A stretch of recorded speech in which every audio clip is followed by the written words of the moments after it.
말씀을 전할 때 계속 콧물이 흘러 내려가지고 이게 민망하기도 하고 난감하기도 하고 그랬습니다. 한두 번이면 괜찮았을 텐데 여러 번 흘려내리는 콧물에 자기 몸 관리 못해 이렇게 된 것 같아 부끄럽기도 했지요. 지난 밤부터는 감기가 최고 절정에 다다른 것 같습니다. 감기는 원래 약 먹어도 일주일, 안 먹어도 7일이라는 그런 말이 있죠. 약 먹어도 일주일이고 안 먹어도 7일 간다는 그런 말이 있습니다. 그래서 병원에 가니 의사분들이 하는 이야기가 물 많이 먹고 푹 쉬면 최고 좋은 방법이다. 그런 말씀을 하더라고요.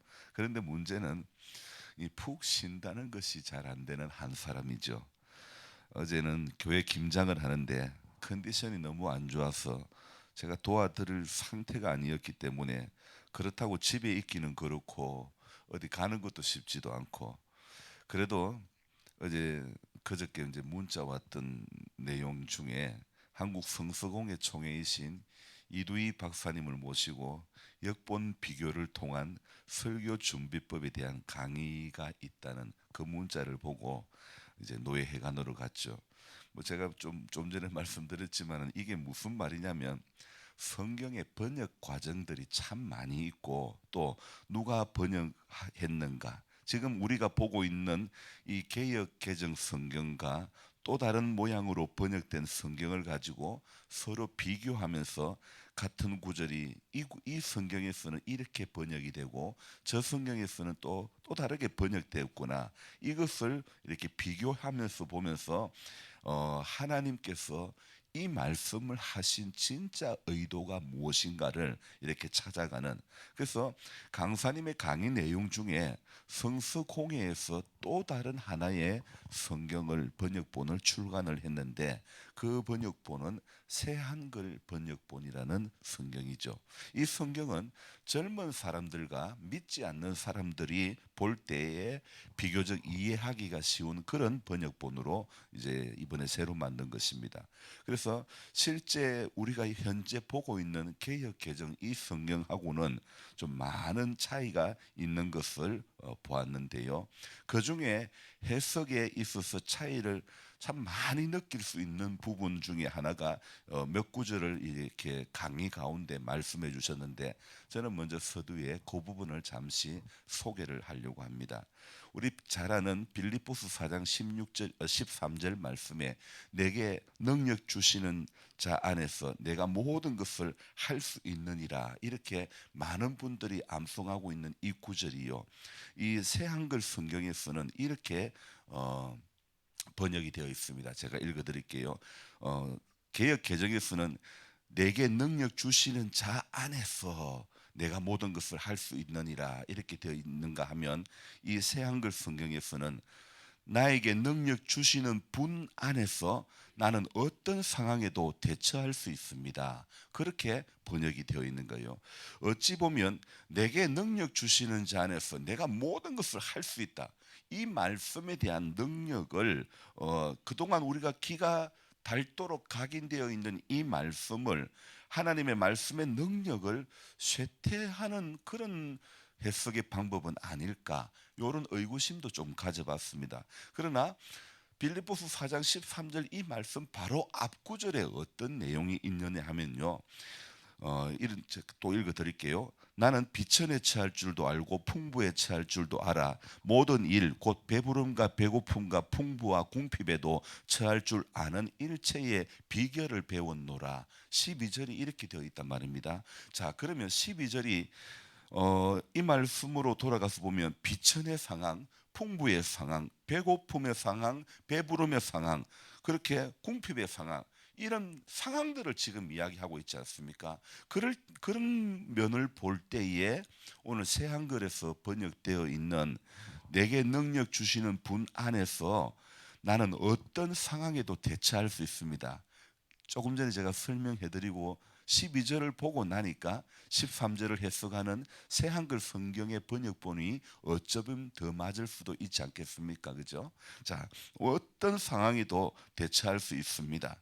여러 상황에 어떤 뭐 이런저런 상황에 대처할 수 있는 일체의 비결을 배웠다고 하는 이 12절의 말씀을 볼 때에 전통적인 해석, 내게 능력 주시는 자 안에서 내가 모든 것을 할 수 있느니라, 이 말씀보다는 바로 새한글 성경의 해석이 더 깔끔한 해석이 될 수 있지 않습니까? 강의를 들으면서 머리는 끄덕끄덕여졌지만은, 그러나 제 안에 남겨진 하나의 숙제가 있었는데, 이런 숙제였습니다.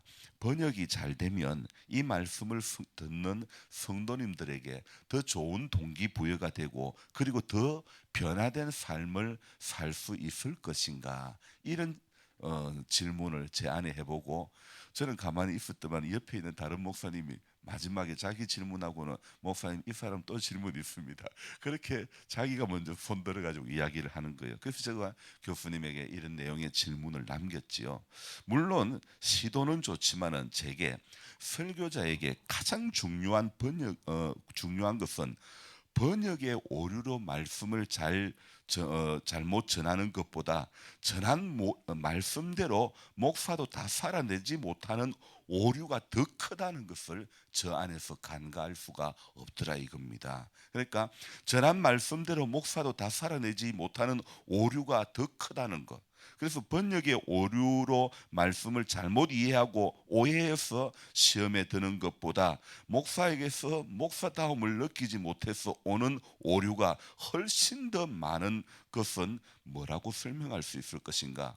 정말 교회 안에서 시급하게 변화되어야 할 가장 시급한 주체가 성도라고 생각하는 설교자들이 아닐까?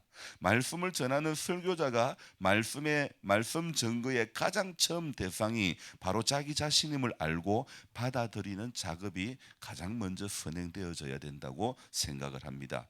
회중들의 귀에 들어갈 말씀으로가 아니라 설교자가 가장 먼저 받아 먹어야 할 말씀으로 묵상하고 준비하면서 말씀 앞에서 흐느낌이 있어야 되지 않겠는가, 이런 생각을 해보았습니다. 분명히 살았고 운동력이 있는 말씀에 죄된 내 심령이, 통곡이 내 안에서 먼저 일어나야 하지 않겠습니까? 제사함의 은총을 경험한 그 가슴으로 강단에 서야 그 입술에 하늘의 능력이 나타나지 않겠습니까? 설교의 기교를 키우는 세미나, 어떤 설교 강의가 아니라 살았다고 하나 실상 죽은 우리 내면을 기경하는 그 말씀으로 설교자의 마음 안에서 일어나는 꿈틀거림이 있어야 된다는 생각을 해봅니다.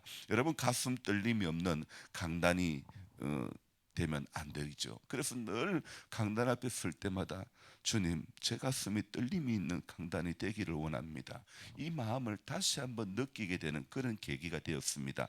하지만 인생의 가슴 떨림은 높은 산에서 예수님의 변화된 그 모습 속에서도, 여기가 조사오니의 반응으로 여기 초막새 지을게요, 이 반응을 보일 때가 많다는 것입니다. 변화된 예수님의 그 모습, 그 영광을 보면서 그들에게 일어난 가슴 떨림이 바로 여기가 좋다고, 여기에 머무르고 마는 것은 바로 우리 인생, 죄된 인생의 한계가 아닐까요? 마치 설교를 들을 때의 아멘으로 일어난 반응이 삶의 자리에서 전한 사람부터도 살아내지 못하는 우리 믿음의 현실이 바로 변화산에서 먼저 그 제자들에게서 볼 수 있었던 것 아닙니까? 어제 말씀에도 300데나리온이나 되는 향유를 팔아 가난한 자들에게 주지 아니하였느냐라고 정의를 가장한 유다의 그 모습이 오늘도 강단 앞에 서 있는 내 모습은 아닐까?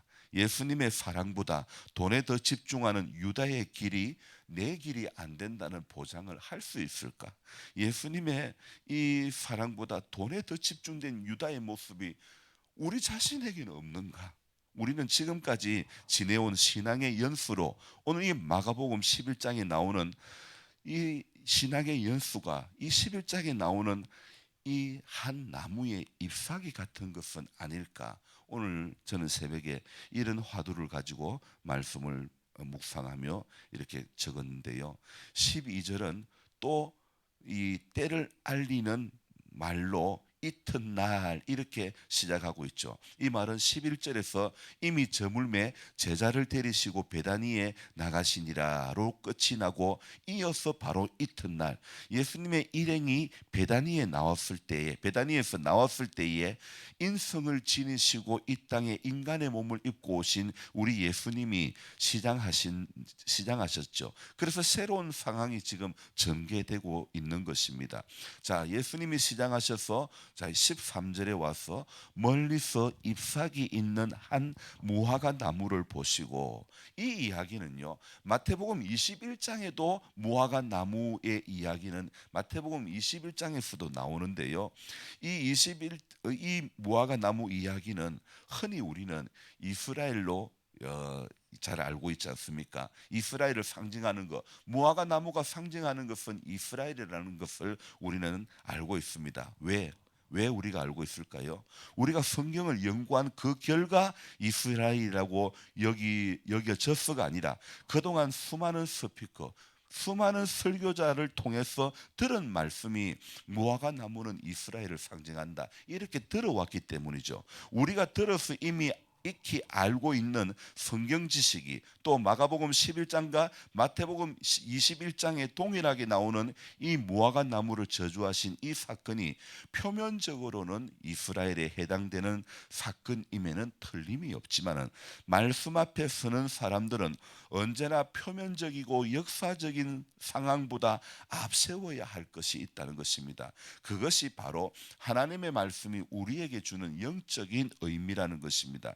이것을 저는 어제 세미나와 연관시켜서 또 조금 전에 제가 한 말과 연관지어 좀 종교를 하고 싶은 거예요. 여러분, 성경 지식은 무화과 나무가 이스라엘을 상징한다는 것, 이거는 성경 지식인 것이죠. 하지만 성경을 우리에게 주신 것은 저와 여러분들이 성경 지식에 능한 사람이 되게 하려고 성경을 우리에게 주신 것이 아니라는 것입니다. 오늘 이 본문에 등장하는 무화과 나무를 향해 예수님이 가신 이유가 무엇입니까?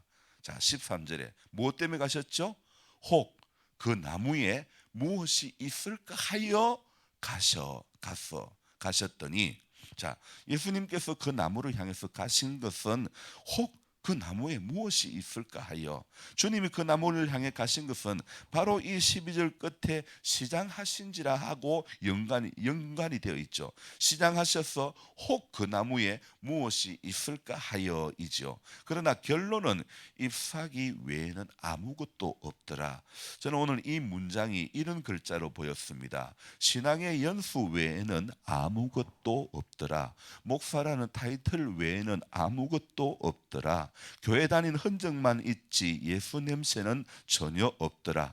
오늘 이 잎사귀에 해당한 단어가 각자에게 다 다르게 여겨질 수도 있습니다. 그것은 하나님께로부터 받은 사명이 다르고 은사가 각각 다 다르고 다 각각 다른 모양으로 부름을 받았기 때문이죠. 마태복음 21장에 나오는 무화과 나무의 이야기에는 오늘 13절 끝의 말씀 무화과의 때가 아니라는 이 구절이 나오지 않습니다.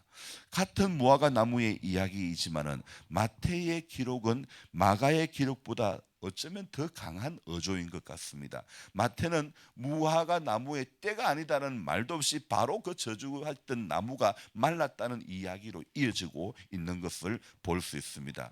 저도 어떤 면에서 이 마태의 기록에 한 표를 더 던져보고 싶습니다. 때가 아님이라는 이유로 느슨해진 신앙으로는 언제나 입밖에 없는 무화과로 살 수밖에 없다는 거죠. 여러분, 여유가 있음으로 찾아오는 영적 게으름이 우리 자신을, 우리 믿음의 배를 파산시키고 말 수도 있다는 것을 알아야 합니다. 그래서 15절에 보니까 그들이 예루살렘에 들어가니라. 이 말씀 이후에 예수님은 성전 청결 작업을 하러 들어가시죠. 예수께서 예루살렘에서 가까운 베다니와 예루살렘 입성 사이에 끼어 있는 이 무화과 나무의 사건, 이 사건은 바로 주님이 십자가를 지시기 직전의 일인데요. 심판주이신 그가 심판주로서의 기능을 다 하시기 전에 먼저 대속의 제물이 되시기 직전에 여기에 무슨 무화과 나무의 때가 필요할까요? 대속의 주님으로만 생각하는 느슨한 신앙에서 심판의 주체이신 주님을 또한 동시에 바라볼 줄 아는 것이 우리 신앙의 허리를 동여매는 것 아닐까요? 언제까지 때에 붙들리는 여유를 붙잡고 신앙생활을 하겠습니까? 오늘 14절 말씀은 바로 어떤 주님을 이야기하는 것일까요? 14절 한번 읽어봅시다. 예수께서 나무에게 말씀하여 이르시되 이제부터 영원토록 사람이 내게서 열매를 따먹지 못하리라 하시니 제자들이 이를 듣더라. 여러분 생각에 14절은 어떤 말씀이라고 생각합니까?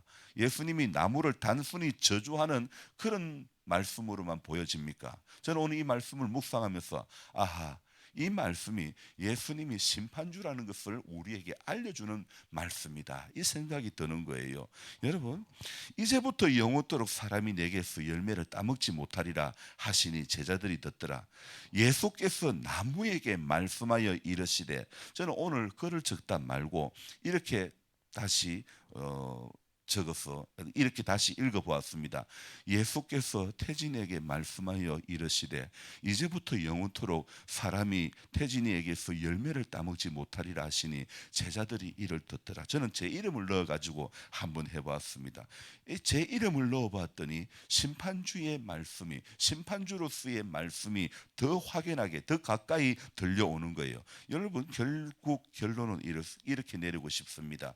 목회자가 설교로 전해준 말씀보다 본인의 눈과 귀로 입으로 보여지고 읽혀진 말씀이 훨씬 더 깨우침이 많다는 사실을 저는 여러분들에게 알려드리고 싶습니다. 제가 아무리 KBS 1일 연속극 우당탕탕 패밀리를 이야기를 해드리고 여러분에게 우아한 제국을 이야기해드린다 하더라도 정말 제가 잘 기억해서 내용을 여러분들에게 전달한다 해드린다 하더라도 여러분 직접 듣는 것이 훨씬 더 드라마가 재미가 있습니다. 우리 제가 우당탕탕 패밀리 이야기하니까 여러분들 입가에 미소도 아무것도 없는 거 보니까 아무도 드라마를 안 보시는 것 같아요. 자, 여러분, 인사들 먹어가면서 고기만 씹고 뜯고 맛보고 할 게 아닙니다.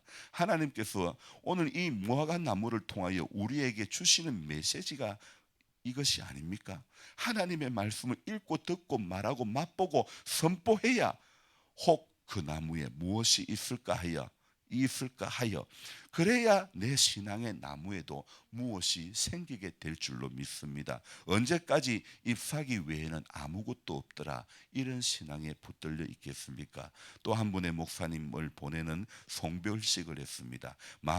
마음속으로 어제 다짐을 해보았습니다. 주님, 목사라는 타이틀에 잎사귀만 남긴 채 은퇴하지 않기를 원합니다. 신앙의 연수라는 잎사귀만 남긴 채, 직분이라는 잎사귀만 남긴 채 심판주께서 보실 때 어떠한 잎사귀 외에는 맺어야 할 열매는 없는 신앙이 되지 않기를 원합니다. 그렇게 마무리를 했습니다. 여러분, 우리는 오늘 이 무화과 나무의 사건을 보면서 우리도 이 오래도록 이제 신앙생활하면서 아직까지 잎사귀에 머문, 잎사귀만 남아있는 열매 없는 신앙이 아닐까를 돌아보면서 인생의 남은 시간 가운데서 예수께서 나에게 말씀하여, 예수님께서 내게 말씀하시는 그 음성을 저와 여러분들이 듣기를 사모해야 될 줄로 믿습니다. 기도하겠습니다. 좋으신 하나님 아버지, 오늘 감기로 아주 연약한 가운데 있었지만은 하나님, 이 무화과 나무를 저주하신 사건, 이 본문의 이야기를 대하면서 여러 가지 여유를 부를 때가 아니라는 것을 다시 한번 깨닫습니다. 대속의 주님만 생각할 것이 아니라 심판주로 오실 우리 주님을 생각하면서 하나님, 허리를 동일 수 있는 신앙이 되게 해 주시옵소서. 여유 버리는 신앙이 되지 않기를 원합니다. 다니엘 기도회가 끝이 났지만 기도하는 자리에서 멀어지지 않기를 원합니다. 영적으로 조금이라도 틈을 주지 않도록 도와주시기를 원합니다. 그런즉 시험에 들지 않게 깨어 기도하라고 말씀하신 주의 음성이 우리에게 들려지는 그런 하루하루의 삶이 되게 해 주시옵소서. 하나님의 말씀을 읽고 듣고 맛보고 선포해야 우리는 우리 신앙의 나무에도 예수께서 먹을 것이 있을까? 뭔가 남겨진 것이 있을까? 보여질 것이 있게 될 줄로 믿습니다. 오늘도 하나님 설교를 통한 들려지는 말씀이 아니라 내가 읽고 듣고 내가 선포하는 하나님의 말씀이 되어지기를 원하옵고, 그 속에서 하나님 설교에서 듣지 못했던 주의 음성이 들려지는 은혜를 주시기를 원합니다. 하나님 말씀이, 기록된 말씀이 어렵게 느껴지는 것은 우리 모두가 성령님의 도우심을 간절히 구하지 못했기 때문은 아닙니까? 성령님은 우리로 하여금 깨닫게 해주시는 하나님의 영인 줄로 믿습니다. 성령을 간절히 구할 때에 성령께서 오늘도 우리 마음에 밝히 보여주시고 깨닫게 해주시고 말씀해 주시고 속삭여 주시는 그 음성을 모두가 듣게 될 줄로 믿습니다. 성령 하나님 우리 안에 내주하셔서 하나님의 말씀에 깊고 오묘한 뜻을 한 절 한 절 성령의 감화받아서 하나님 말씀 배우니 그 말씀 한 절 한 절이 내 마음에 교훈되도다의 찬송처럼 한 절 한 절이 우리 마음에 교훈으로 남고 우리 삶을 변화시키는 원동력이 될 수 있는 그런 은혜가 있게 해 주시옵소서. 하나님 여유 부릴 때가 아니라고 생각합니다. 하나님 늘 깨어서 말씀 앞에 자신을 쳐 복종할 수 있는 하나님의 사람들이 다 될 수 있도록 도와주시옵소서. 내 신앙의 나무에 무엇이 있는지 하나님 영적으로 분별할 수 있는 하나님의 사람들이 다 될 수 있도록 도와주시옵소서. 점점 추워져 가지만은 우리는 가슴이 예수로 인해서 뜨거워지는 은혜가 있게 해주시고 연로하신 성도님들이 이 겨울을 잘 날 수 있도록 하나님 도와주시옵소서. 감사를 드리며 예수님의 이름으로 기도드리옵나이다. 아멘. 간절한 마음으로 주여 부르고 기도합니다. 주여 주여 주여. 좋으신 하나님 감사드립니다. 새벽을 깨워주신 은혜도 감사하고 말씀을